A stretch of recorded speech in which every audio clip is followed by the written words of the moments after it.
biblical story is getting new life thanks to new evidence of Noah's Ark. Researchers say they have 3D images of what they believe is the Ark in the Ararat Mountains in Turkey.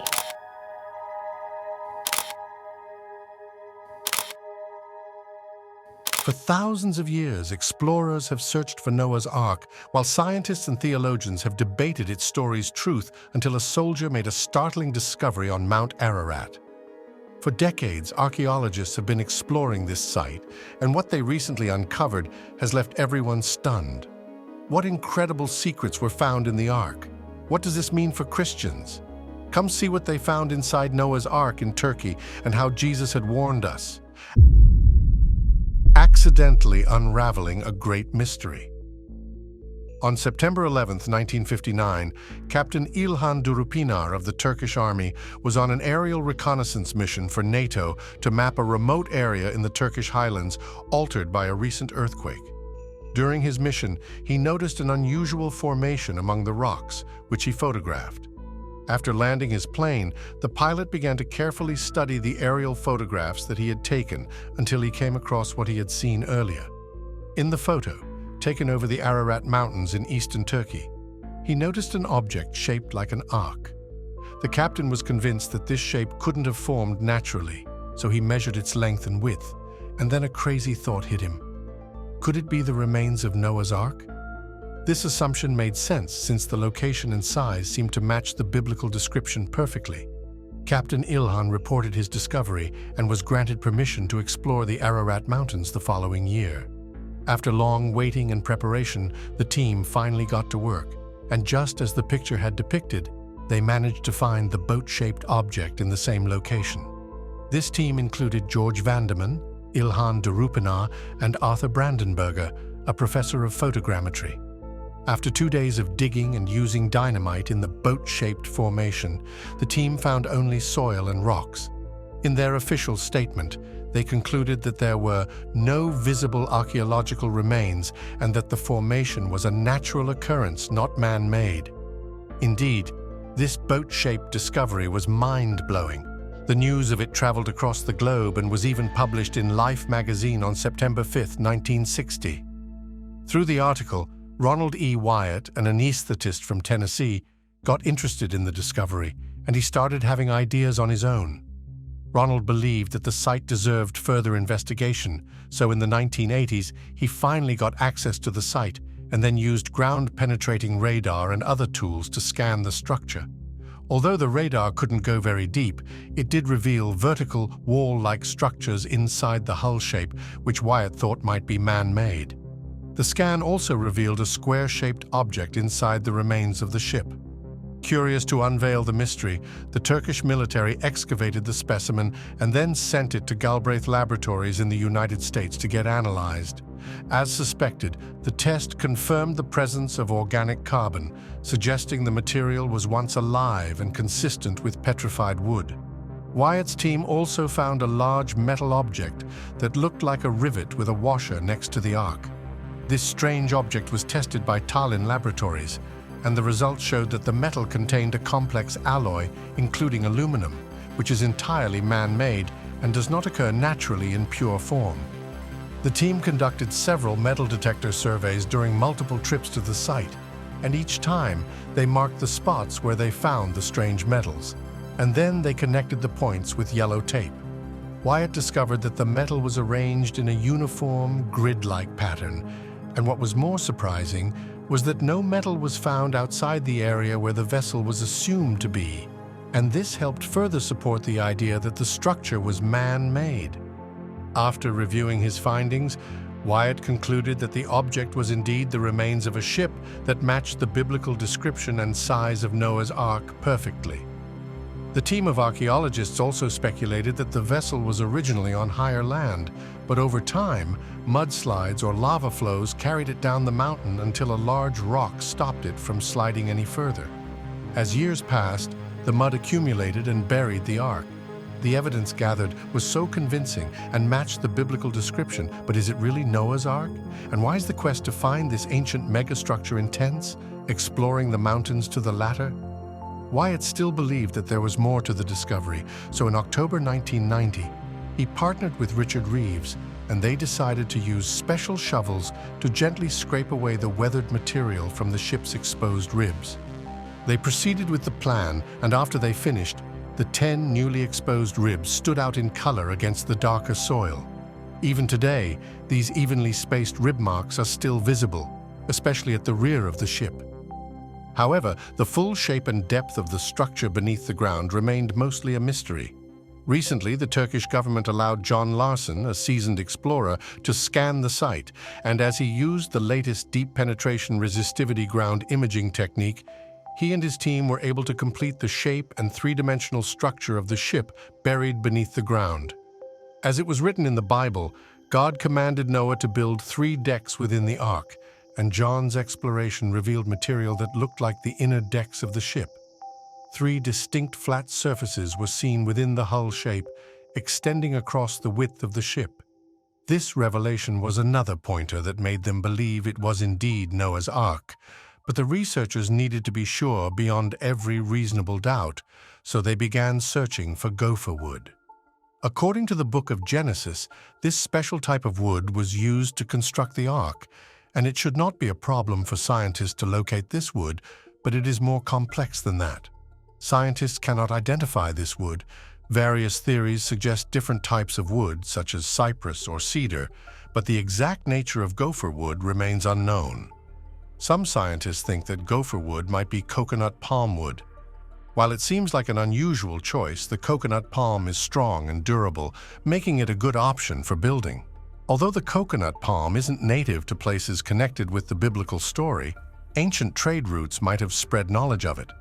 The Mesopotamians and Egyptians had vast trade networks, which could have included rare and exotic woods. The word gopher might also be a mix-up or a mistaken translation, possibly referring to fine or exotic wood, including coconut palm. However, some experts doubt the coconut palm theory, mainly because of the geographic challenge. Coconut palms didn't grow in the ancient Near East, so it seems unlikely Noah would have used this wood. More likely choices for gopher wood are cypress or cedar, which were common in the areas mentioned in the Bible and were used in shipbuilding and construction. Given the uncertainties surrounding the composition of the ark, further exploration of Mount Ararat has paused, but to other explorers, the search for the real ark is ongoing, and they are on the brink of unveiling it. According to David Allen Deal, an author, Noah's Ark did not rest on Mount Ararat, but instead 17 miles south of Ararat on the Mesha mountain. The author's theory suggests that the ark settled on this mountain, and after the storm, he and his family used parts of the ark to build a new city called Mesa Nawan close by. Over time, earthquakes and heavy rains caused the ark to slide down the mountain, but it still left traces of its path. Surprisingly, the mountain has 2 peaks that look like walls, which are called the Wall of Heaven in ancient Gilgamesh texts. The author might just be right, because when he went to explore the mountains in 1996, he discovered the Wall of Heaven, the same place where he assumed the ark rested. The author also came across ancient images and statues that are believed to represent the great men in the book of Genesis. Even though David Deal has gathered more evidence to back his theory, it remains just a theory. The search for Noah's Ark has lasted the test of time, starting as early as the time of Eusebius, which was around 250 to 339 CE. In the 1st century, a Jewish historian named Flavius Josephus claimed that pieces of Noah's Ark were found in Armenia, at a mountain called Kordiaans, which is believed to be Mount Ararat in Turkey. Today, searching for Noah's Ark is mostly considered pseudo-archaeology, which means most scientists don't take it seriously. However, people continue to search for the Ark, and many believers still have strong faith in the truth of this biblical story. Why do they keep believing? The lost symbol of salvation. Over centuries, there have been several theories and historical and spiritual references that have been made to this Ark. In 1 Peter, Noah's Ark is compared to a Christian salvation through baptism. Hippolytus of Rome, who died in 235 AD, also tried to show that the ark symbolized Christ by pointing out that the ark's door was on the east side, which is in the same direction from which Christ would come at the second coming. Hippolytus also said that the bones of Adam were brought onto the ark along with gold, frankincense, and myrrh, the same gifts given to baby Jesus at his birth. He added that the ark floated in all four directions on the water, making the sign of the cross before finally landing on Mount Ararat. On a practical note, Hippolytus explained that the ark had 3 levels. The bottom was for wild animals, the middle for birds and domestic animals, and the top for humans. He even mentioned that sharp stakes were used to keep male and female animals apart to prevent them from breeding. Origen, an early church father and theologian, responded to critics who doubted that the ark could hold all the animals in the world. He argued that Moses, who is traditionally believed to have written Genesis, was raised in Egypt and would have used the larger Egyptian cubit to measure the ark. Origen also described the ark as having the shape of a truncated pyramid, with a square base and a peak that was 1 cubit on each side. It wasn't until the 12th century that people started to think of the ark as a rectangular box with a sloping roof. Early Christian artists often depicted Noah standing in a small box on the waves, symbolizing how God saved the Christian church during its difficult early years. Augustine of Hippo wrote in his book, City of God, that the ark's dimensions matched the proportions of the human body, which, according to Christian belief, represents the body of Christ and the church. Jerome identified the raven that was sent out and didn't return as a symbol of wickedness expelled by baptism. On the other hand, the dove with the olive branch became a symbol of the Holy Spirit, the hope of salvation, and eventually peace. Today, the olive branch is still recognized as a symbol of peace in both religious and secular contexts. The ark is certainly revered in Christianity, but aside from theories about its structure, what does it signify to Christians? Representation of Christ's salvation. Another interesting detail about the ark is that it had only one door. As written in the Bible, God told Noah to put this door on the side of the ark, and as he and his family entered the ark through the door, God shut it himself. When the time for judgment came, only those who had gone through this door were saved. No one else could enter. It can be said that God always offers a chance for salvation to everyone, even until the last moment. If people ignore the warnings, like those who didn't enter the ark, they face the consequences. Noah spent nearly 70 years warning people about the coming flood while he built the ark, but most ignored him. Similarly, Jesus warned the people of Jerusalem that their city would be destroyed. When the Romans surrounded the city, they left for a short time, giving people a chance to escape. Those who listened to Jesus were saved. But when the Romans returned in 70 AD, it was too late for most. They either died during the siege or were destroyed afterward, with only a few being taken captive. Just like in Noah's time, in Jesus' time, God decided when the chance for salvation would end. Today, warnings of the end times are being given, but like before, only a few are paying attention and seeking safety. Most people will ignore the warnings and suffer when troubles come upon the earth. The ark represents salvation through Jesus Christ, who is the true ark of salvation. The Bible teaches that we are all spiritually dead because of our sins. No matter how hard we try, we can't escape the consequences of being separated from God forever. But the Bible brings good news. If we openly declare Jesus as Lord and truly believe that God raised him from the dead, we will be saved. This salvation is a gift from God, given through his grace and our faith. We can't save ourselves from sin, only God can. Our part is to come to Jesus, and God will handle the rest. A warning is coming, and we should trust in Christ. Jesus compared the future to the days of Noah. Back then, people were rebellious, chaotic, and constantly filled with evil thoughts. God saw how corrupt everyone had become and regretted creating them.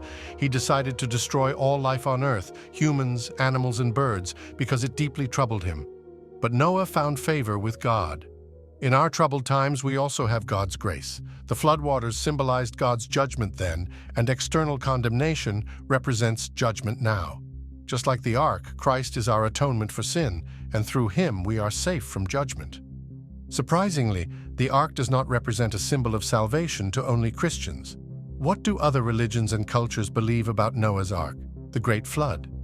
In Rabbinic Judaism, the Talmudic texts Sanhedrin, Avodah Zarah, and Zevahim tell stories about Noah's time building the ark. While Noah was building, he tried to warn his neighbors about the coming flood, but they either ignored him or made fun of him. To protect Noah and his family from the wicked people who tried to stop them from getting to the ark, God placed lions and other fierce animals around them. According to one midrash, God or the angels gathered the animals and their food and brought them to the ark. Before this time, there was no need to separate clean animals from unclean ones, so the clean animals showed themselves by kneeling before Noah as they entered the ark. Another theory says that the ark itself separated the clean animals from the unclean, letting in 7 pairs of clean animals and just 1 pair of the unclean ones. In Sanhedrin 108b, it said that Noah spent all day and night feeding and taking care of the animals on the ark, and he didn't sleep for the entire year they were aboard. The animals were the best of their kind and behaved very well. They didn't reproduce during their time on the ark, so the number of animals that left the ark was the same as when they entered. The raven caused some trouble, refusing to leave the ark when Noah sent it out, and even accused Noah of trying to destroy its kind. But, as the commentators noted, God wanted to save the raven because its descendants were meant to feed the prophet Elijah in the future. One tradition says that the refuse from the animals was stored on the lowest of the ark's 3 decks, while humans and clean animals were on the second, and the unclean animals and birds were on the top. Another interpretation suggests that the refuse was stored on the top deck, where it was then shoveled into the sea through a trap door. Precious stones, as bright as the midday sun, provided light inside the ark, and God made sure the food stayed fresh. In an unusual interpretation, the 12th century Jewish commentator Abraham Ibn Ezra suggested that the ark stayed underwater for 40 days before floating back to the surface. According to the hypostasis of the archons, a Gnostic text from the 3rd century, Noah was chosen by the evil archons to be spared when they decided to destroy the people of earth with a great flood. They told him to build the ark and board it at a place called Mount Ararat. But when Noah's wife, Norea, wanted to join him on the ark, Noah tried to stop her. Upset, Norea used her divine power to blow on the ark, setting it on fire. Noah then had to rebuild the ark. In Book 18 of the Right Ginza, a Mandean text, Noah and his family were saved from the great flood because they were able to build an ark, known as a kawila in their language. In contrast to Jewish tradition, which describes the ark as a box or chest, the Quran refers to it as a safina, meaning a regular ship in Surah 29:15, while Surah 7:64 calls it fulk, and Surah 54:13 describes it as a thing of boards and nails. Abdallah ibn Abbas, a companion of Muhammad, wrote that Noah was unsure of what shape the ark should be, so Allah revealed to him that it should be shaped like a bird's belly and made from teak wood. The medieval scholar Abu al-Hasan Ali ibn al-Husayn Masudi wrote that Allah commanded the earth to absorb the floodwaters, and those parts of the earth that were slow to obey were punished with salt water, becoming dry and arid. The waters that were not absorbed became the seas, so the floodwaters still exist today.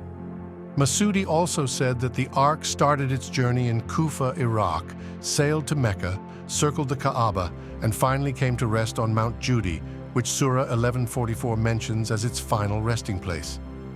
This mountain is traditionally identified with a hill near the town of Jazirat ibn Umar on the Tigris River in northern Iraq, and Masudi noted that the spot could still be seen in his time. The Bahai faith sees the ark and the flood as symbols. In Bahai belief, only Noah's followers were spiritually alive and were preserved in the ark of his teachings, while others were spiritually dead. The Bahai scripture Kitab-i-Ikan supports the Islamic belief that Noah had many companions on the ark, either 40 or 72, along with his family, and that he taught for 950 symbolic years before the flood. The Bahai faith, founded in 19th century Persia, honors divine messengers from both the Abrahamic and Indian traditions. The first edition of the Encyclopedia Britannica from 1771 described Noah's Ark as a real event. It even tried to explain how the ark could fit all types of animals, suggesting that if the common cubit was about 1.5 feet, the ark was big enough to hold all the animals, which were believed to be fewer than 100 species of quadrupeds. The encyclopedia also supported a supernatural explanation for the flood, noting that attempts to explain it through natural causes only made philosophers look foolish.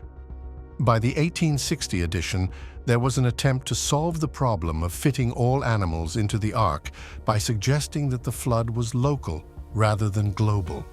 The 1910 edition reflected a shift away from trying to align scientific facts with a literal interpretation of the Bible.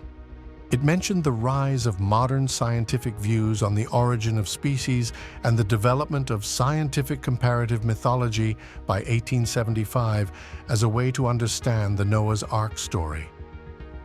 During the Renaissance in Europe, there was much speculation about the Ark's nature. Scholars like Origen and Augustine would have been familiar with these ideas. In the 15th century, Alfonso Tostada gave a detailed account of how the Ark might have worked, including how they handled waste and kept fresh air flowing. In the 16th century, geometer Johannes Buteo calculated the Ark's internal dimensions, making room for things like grinding mills and smokeless ovens, and this model was adopted by other scholars. Irving Finkel, a curator at the British Museum, discovered a cuneiform tablet that revealed a previously unknown Babylonian version of the Great Flood story. This version gave specific measurements for a large coracle, a type of round boat. Finkel's discovery led to a TV documentary and a book, and a scale replica of the boat was built and floated in Kerala, India. Anthropologists have found more than 250 flood stories from different cultures around the world, many of which are surprisingly similar to the story of Noah's Ark in the Bible's Book of Genesis. One interesting piece of evidence is the Sumerian king list. When archaeologists uncovered the ruins of ancient Sumer, they found this list that recorded the names of all the kings from ancient times. The list shows that kings who ruled before a great flood lived for hundreds of years, while those who ruled after the flood had lifespans similar to modern times. This suggests that something big might have changed human lifespans. Another important discovery is the Dead Sea Scrolls, found in the 1940s. These ancient texts provide detailed descriptions of Noah's Ark and the flood, including how the Ark was navigated. Additionally, researchers have found the remains of many underwater cities around the world. Many of these cities date back to the time of the Great Flood, matching the timeline of when they were submerged.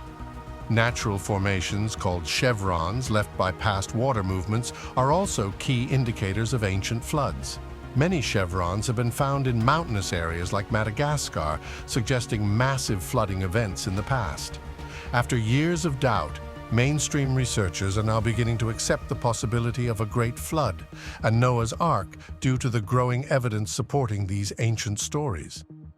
This acceptance gives more credibility to the idea that the flood story may be based on real events. Some believe that Noah's Ark was made of wood, so over time, natural decay would have caused any wooden remains to break down. This makes it unlikely that intact pieces of the Ark would be found today, adding to the skepticism. Biologist Todd Wood offers an interesting idea about what might have happened to the Ark after the flood. He suggests that the Ark, being made of valuable wood, would have been taken apart and used for building materials. After such a massive flood, trees would have been scarce, so the Ark's wood would have been highly valuable for construction. Wood argues that it's practical to assume the Ark was dismantled and reused, making it nearly impossible to find today.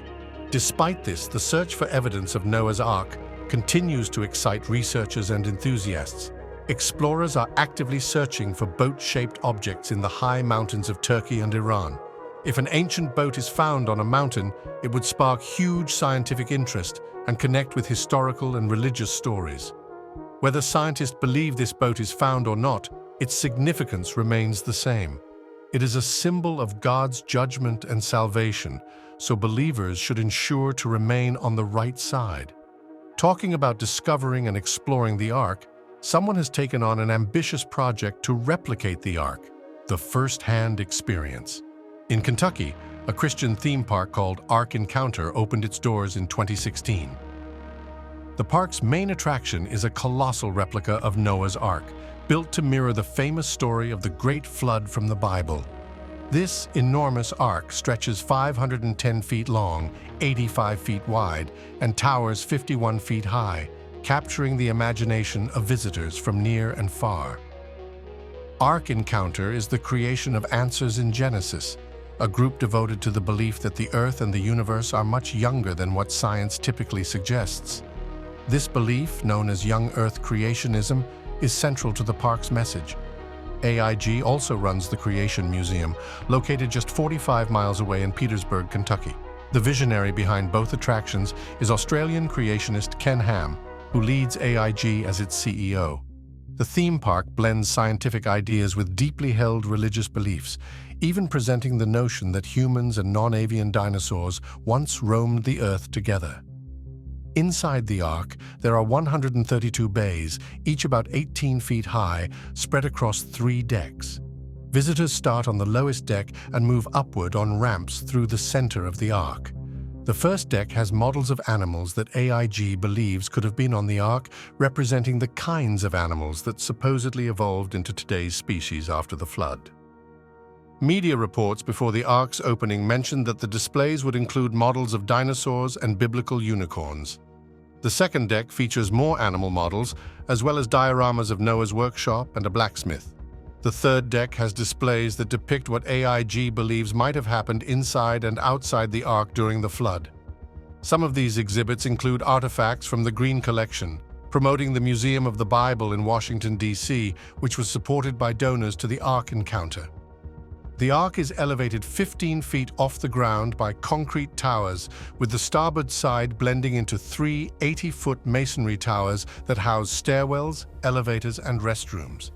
In addition to the Ark, the park has other attractions, such as Zara's Kitchen, a large buffet-style restaurant with space for 1,500 guests, making it one of the biggest restaurants in the world. The park also offers zip-lining, a virtual reality theater, and the Ararat Ridge Zoo, which sometimes brings live animals into the Ark exhibit. Ken Ham has big dreams to make the Ark Encounter even bigger. He plans to add a replica of the Tower of Babel and a model of ancient Jerusalem, showing what it might have looked like during Jesus' time.